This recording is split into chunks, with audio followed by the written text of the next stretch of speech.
Estoy con Elizabeth Escobar. y con, ¿cómo te llamas? Leo. Emiliano. Cuénteme, ¿qué le diría Cortés si se lo encontrara 500 años después de la caída de México a Tenochtitlan? ¿Qué le diría yo a Cortés? Híjole, pues que qué valor, qué valor, porque pues México es historia, México es cultura, y pues la verdad yo creo que no todos son como valientes de defender su patria o su país. ¿Y qué le diría a Cuauhtémoc? Cuauhtémoc, híjole, no se hubiera dejado quemar los pies. Pobres pies, ¿verdad? Sí, pero pues no, realmente a Cuauhtémoc sí no sé. ¿Va a darse una vuelta al espectáculo aquí del Templo Mayor? Sí, desconocemos cuándo se inaugure, creo que está próxima la fecha. El 13 de agosto, y creo que va a estar 2 semanas. Ah, ok, perfecto, pues sí. Yo creo que un poco de cultura a los niños no les caería nada mal después de tanto tiempo de aprende en casa. Sí, exacto. ¿Qué le dirías tú a Moctezuma? Híjole, no me acuerdo de mis clases de historia. Bueno, pues muchas gracias. Gracias, hasta luego. Esto es el podcast de Enrique Figueroa MX. www.enriquefigueroa.mx. Muy buenos días, tardes o noches. Mi nombre es Enrique Figueroa Anaya y estamos en esto que es el podcast de Enrique Figueroa MX. Y sí, ya no estoy detrás de una bendita pantalla, ya las computadoras están hartas de mi cara y también de mi voz. Ahora estoy con un dispositivo sí electrónico, pero estoy presencialmente con Rodrigo Reyes. Rodrigo, ¿cómo estás? Aquí estamos en el Zócalo, en el Gran Hotel de la Ciudad de México. Hola Enrique, pues estoy muy feliz primero de conocerte, y luego hemos compartido una hermosa tarde dialogando con la gente mexicana de a pie, junto con nuestro compa Eduardo, ¿no? Y ahora estamos aquí bajo la lluvia vespertina que nos está arrullando un poco, pero muy divertido, ha sido muy lindo este día. Una gran experiencia, así es. También está Eduardo San Juan. Eduardo, ¿cómo estás? Bien, aquí pues emocionado, ¿no?, de haber hecho esta intervención en el Zócalo y de haber estado escuchando estos testimonios que hemos podido retratar. Encantado de conocerte en persona y pues agradecido de que nos estés siguiendo. Empecemos precisamente por ahí, por el Zócalo. ¿Qué sensación te da este sitio, Eduardo? Pues es una sensación, porque no es la primera vez que vengo, ya incluso estuve en las anteriores etapas, ¿no?, que me ha brindado este proyecto de poder estar aquí en México. Estuve incluso instalado unos días aquí cerquita del Zócalo, pude ver un concierto y tal, y sí que es una sensación, o sea, como de grandeza, ¿no? Y además estar rodeado por los distintos edificios que rodean el Zócalo, que cada uno cuenta una historia diferente, pues es muy curioso, ¿no? Y te da tiene una sensación de amplitud muy grande y de que aquí está encerrada mucha historia. Como parte de este recorrido, ¿no podías dejar aparte el centro de la Ciudad de México, Rodrigo? No lo podemos dejar a un lado, y el centro no se puede quedar fuera del recorrido, porque justamente a propósito de este aniversario de los 500 años hay una recreación que me parece que es a escala 2:1 o 3:1 del Templo Mayor, lo cual es impactante visualmente y se presta justamente para la conversación que estamos teniendo con la gente sobre cuál es el legado de nuestro pasado en nuestro presente y cómo podemos atender esas necesidades de violencia que hay en México hoy, ¿no? Y entonces tuvimos una gran experiencia conversando con ciudadanos de a pie que iban pasando y que nos compartían sus reflexiones sobre todo tipo de matices de esta historia colonial. Yo estoy fascinado y siento una gran esperanza por la capacidad crítica y expresiva de nuestros paisanos. En todo este proceso, Eduardo, has estado escuchando, ¿no? Cuéntanos en específico de qué fue lo que escuchaste en esta charla en la que la gente pues iba pasando en su día a día, ¿no? Regresando del trabajo, yendo a trabajar. Cuéntanos qué te pareció esta experiencia en específico. Pues muy interesante, además pues hubo opiniones de todos los colores, vamos a decirlo así, ¿no? Pero a mí me impresionó mucho que sí que es verdad que hay una profunda reflexión sobre que si los 500 años hay que celebrarlos o no, o si hay que pues conmemorarlos de otra manera, ¿no? Y lo que me llevo de esta experiencia es que sí que hubo muchos testimonios que se plantean una mirada hacia el futuro, ¿no? Y cómo reflejan que sí que hay que estudiar la historia, sí que hay que conocerla, pero eso no tiene que hacer perder el foco para construir una historia nueva. Yo con eso me quedo. Platicábamos antes de esta experiencia, Rodrigo, de la necesidad de reflexionar, y tú has estado conversando con esta gente, ¿no? ¿Qué te platicaban, las historias que te contaron? ¿Qué fue lo que rescatas de esta experiencia? Yo lo que rescato es este diálogo que tenemos y fascinación que tenemos como mexicanos con la historia, y también yo siempre intentaba, como en las conversaciones, tratar de empujar esa conexión entre el pasado y el presente, porque siento que no es natural, o sea, no estamos como condicionados para hacer esas conexiones y entender cómo llegamos a donde estamos, ¿no?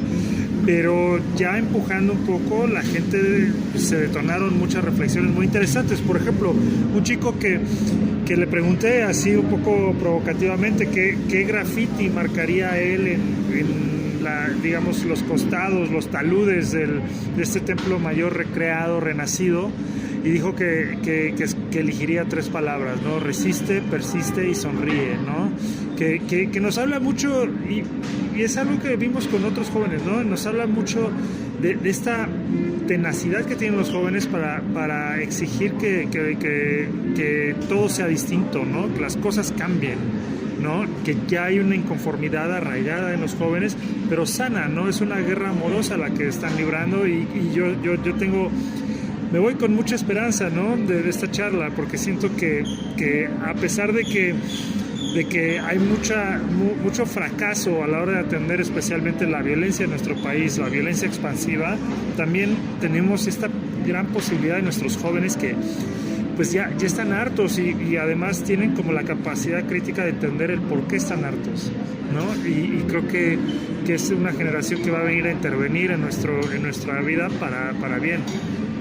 Eduardo, otra vez el recorrido, la ruta de Cortés otra vez, pero además ahora platicando otra vez con los personajes, pero ellos viendo la película.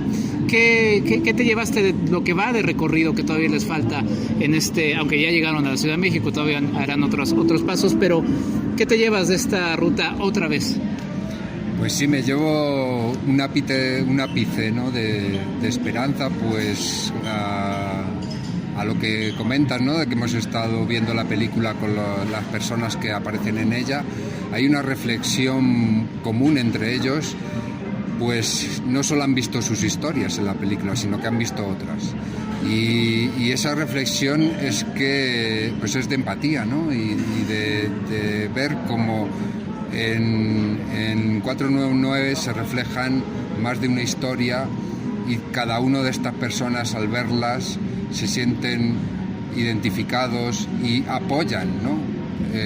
También esas otras historias, ¿no? Y creo que eso es un gran logro de este documental, y es un gran logro también de ese sentimiento que se quedan estas personas, digámoslo así, ¿no?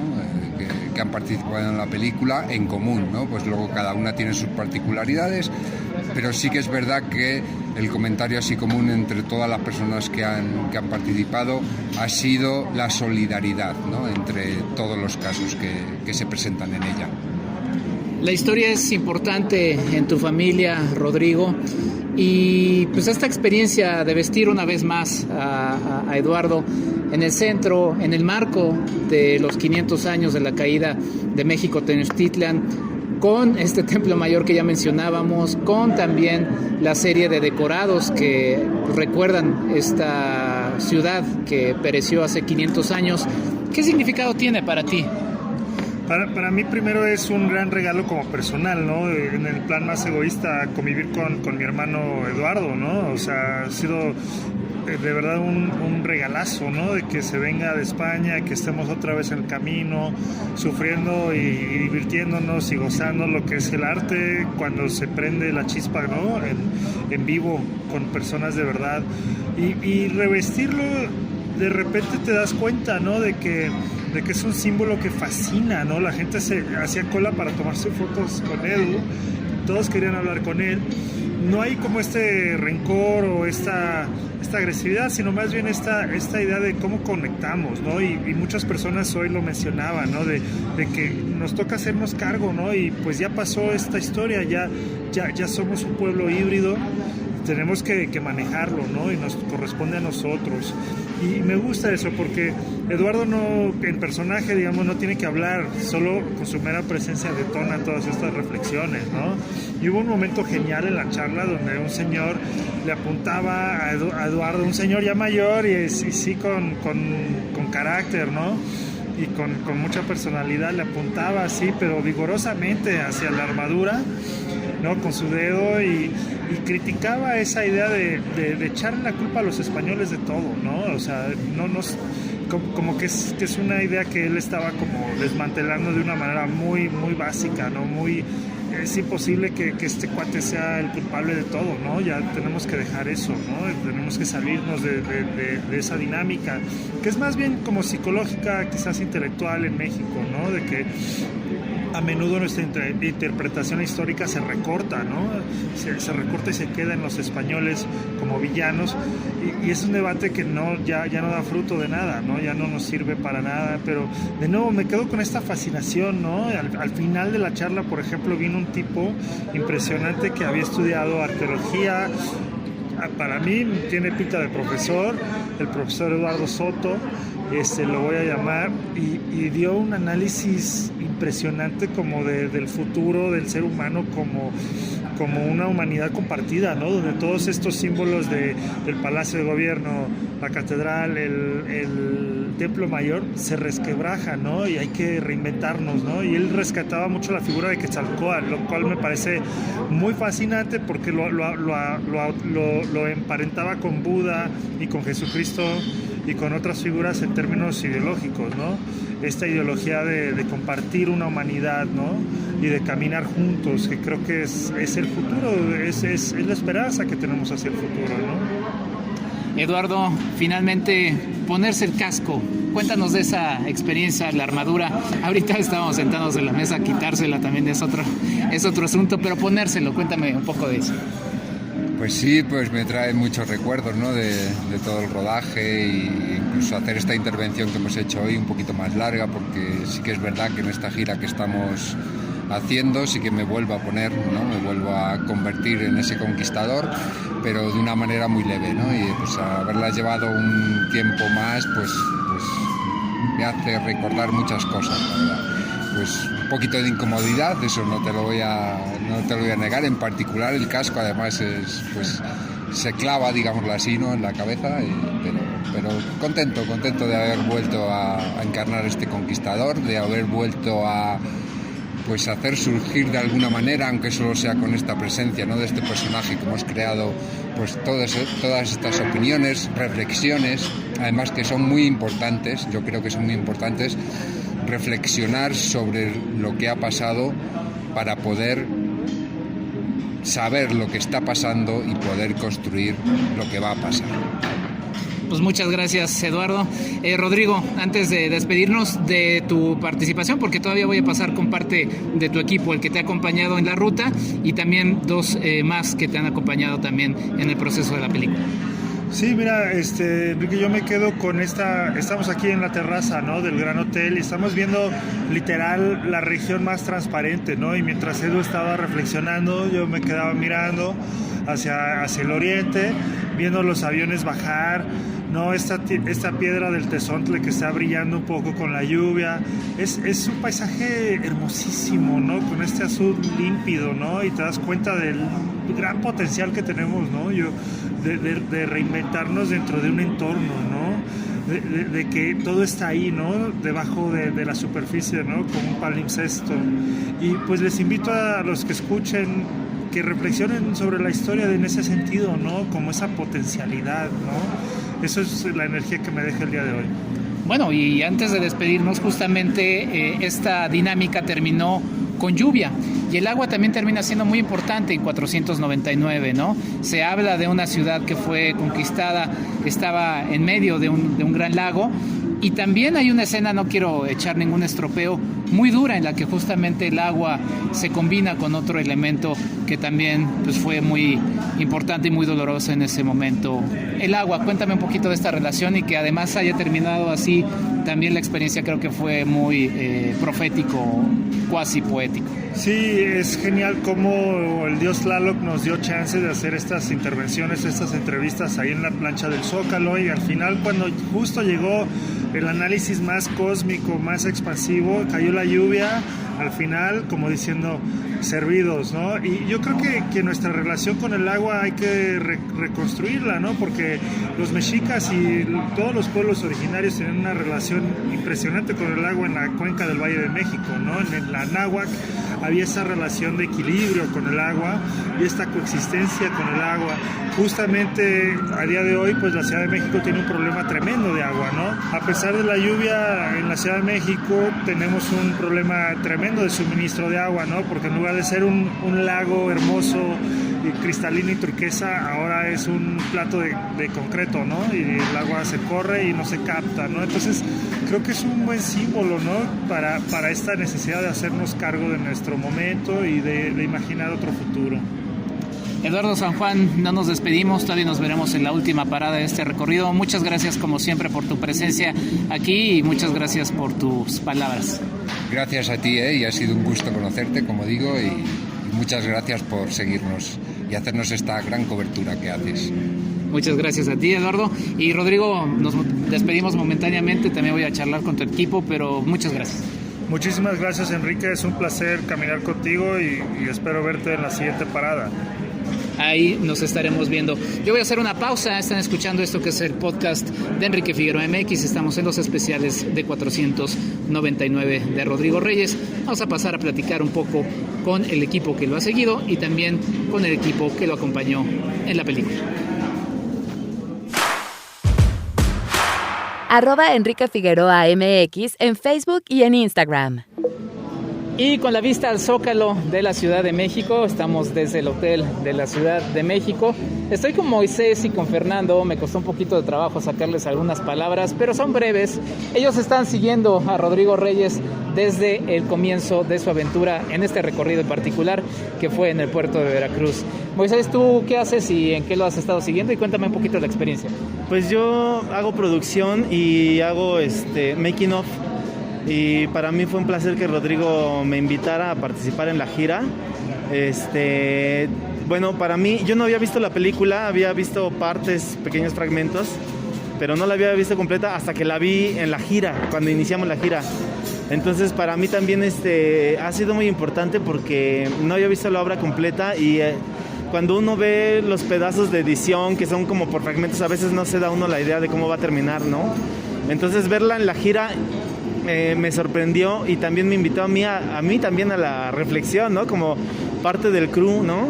Entonces, y al otro día la volví a ver y me volví a gustar, ¿no? Incluso ahora la podría volver a ver. O sea, es una gran película. La verdad, estoy muy contento de haber participado con ellos y además de que también ellos nos compartieron experiencias, ¿no? Anécdotas y dificultades de la peli, pero estábamos en el lugar, entonces te lo explicaban y pues sí, es una gran experiencia, la verdad, compartir con Rodrigo y con Edu la ruta del Conquistador. Fernando, en tu caso, ¿qué haces? ¿Qué lo has estado acompañando? Y pues también cuéntame un poquito de esta experiencia. Pues básicamente yo pues la hice de productor y un poco, bueno, y me tocó toda la manejada en toda la ruta, ¿no? Entonces había cachos donde Rodrigo pues le tocaba manejar por la zona o porque él quería, pero de ahí en fuera pues sí, yo creo que me aventé toda la ruta manejando. Y la película yo la vi justo antes de irme porque uno de los productores me dijo que la tenía que ver para poder entender todo esto de volver a hacer el recorrido de Cortés. Y pues desde que la vi con mi madre, y desde que la vi sí fue como, no sé, fue una película muy diferente a las que Rodrigo tiene acostumbrados o a mí a lo mejor me tenía acostumbrado, ¿no? Como espectador. Y fue exquisito desde el primer momento, igual como dice Moy, la veíamos y de repente era otro mensaje y de repente agarrábamos otro hilo, y creo que la verdad es que no tendrían que perderse la película, es muy buena.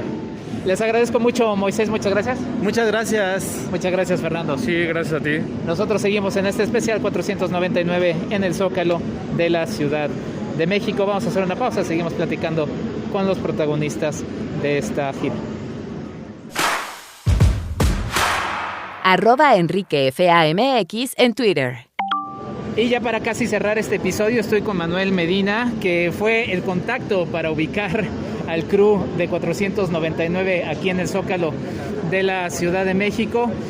Manuel, primero cuéntanos, tú vives en Rusia, eres de Guadalajara y ahora estás en la ruta también. Tú estuviste en toda la ruta desde Veracruz hasta ahora en el Zócalo y todavía, pues la última parada que todavía nos falta algunos días. Sí, a acompañarlos sobre todo por esta oportunidad única de seguir la ruta de Cortés por todos estos lugares preciosos de México, desde Veracruz, pasando por Puebla, Tlaxcala, Morelos, la Ciudad de México, y te lo estoy diciendo nada más como por estados. Fue una experiencia increíble, bueno, ha sido hasta el momento, dura a veces, por la cruda realidad tanto del mismo documental como de la realidad misma, pero sobre todo que me llena de muchas cosas, yo que me siento de repente embajador de mi México fuera de mi país, ¿no?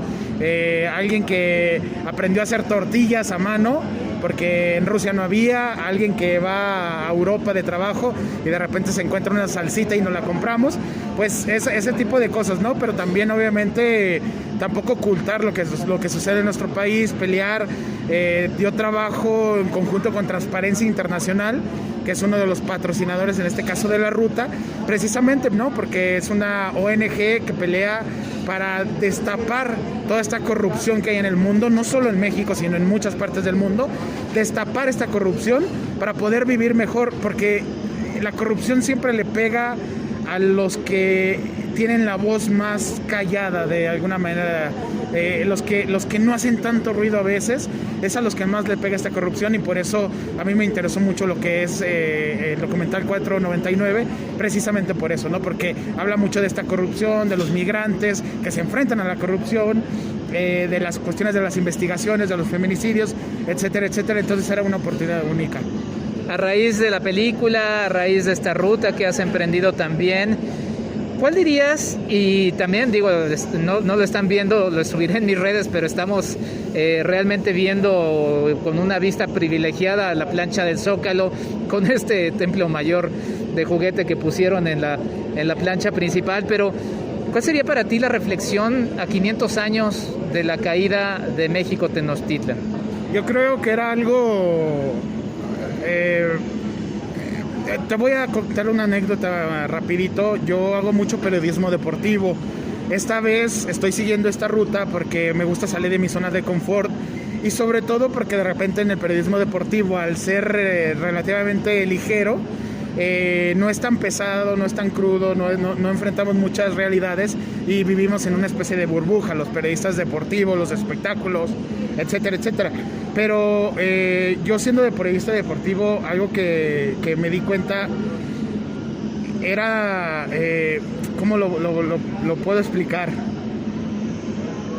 Es que estoy apenas ordenando un poquito de ideas, ¿no? De tanto que hemos vivido, pero sí era un poquito salir de esa burbuja, verlo de otra manera y ver lo que se ha vivido en esta ruta, lo que se ha vivido en estos 500 años. Y ya, ahora sí ya encontré lo que quería decir. En el Mundial del 2014, Arjen Robben de los Países Bajos se enfrentó contra México en el Mundial, era en los octavos de final. Se tira un clavado después de que tiene un contacto con Rafa Márquez. Se hace un hashtag y un meme que no era penal. Y este no era penal era lo que le atribuimos nosotros como mexicanos a por qué perdimos el partido. ¿A qué va esta anécdota que tanto busqué en mis recuerdos? A que de repente decimos, es que el país está jodido por culpa de los españoles. Y si no es de los españoles, es del gobierno que duró más de 70 años.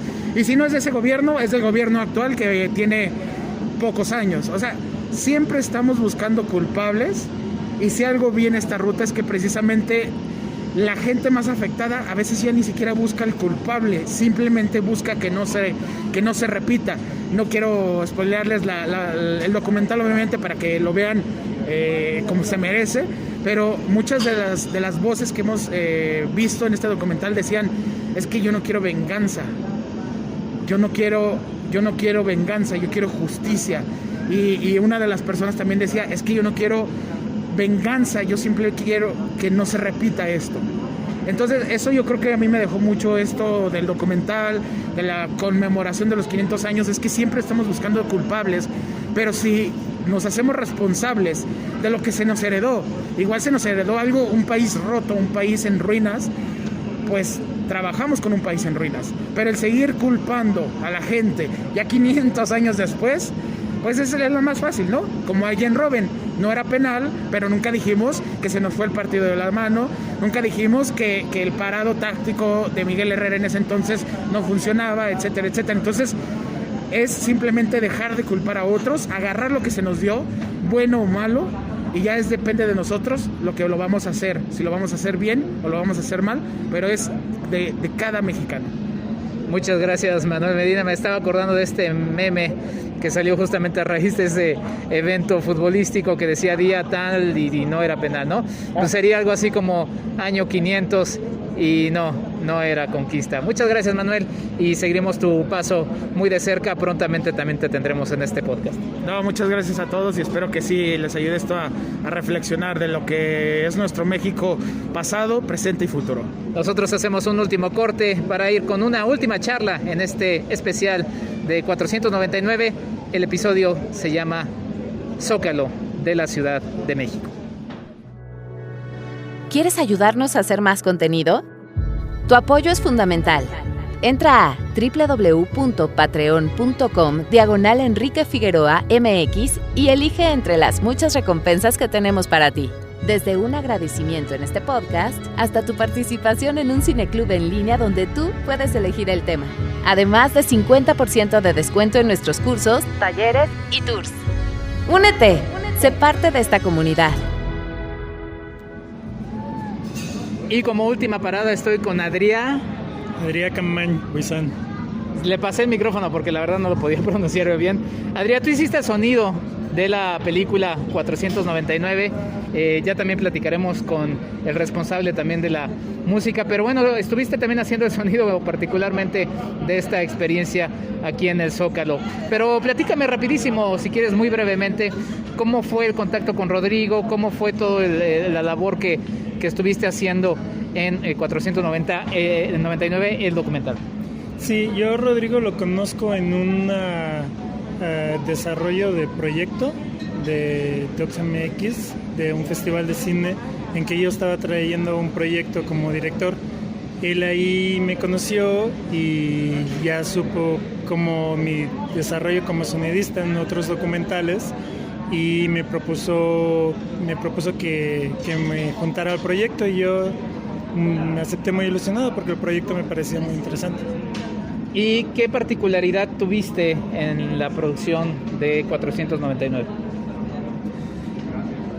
No, a nivel técnico, pues no creo, o sea, todos los proyectos documentales siempre afrontan como conflictos con ruidos, ¿no? Y tiene uno que andar buscando solventar todo eso, pero no había algo técnico que fuera más complicado que otros proyectos. Más bien a nivel emocional y físico fue un proyecto muy, muy cansado porque viajábamos mucho.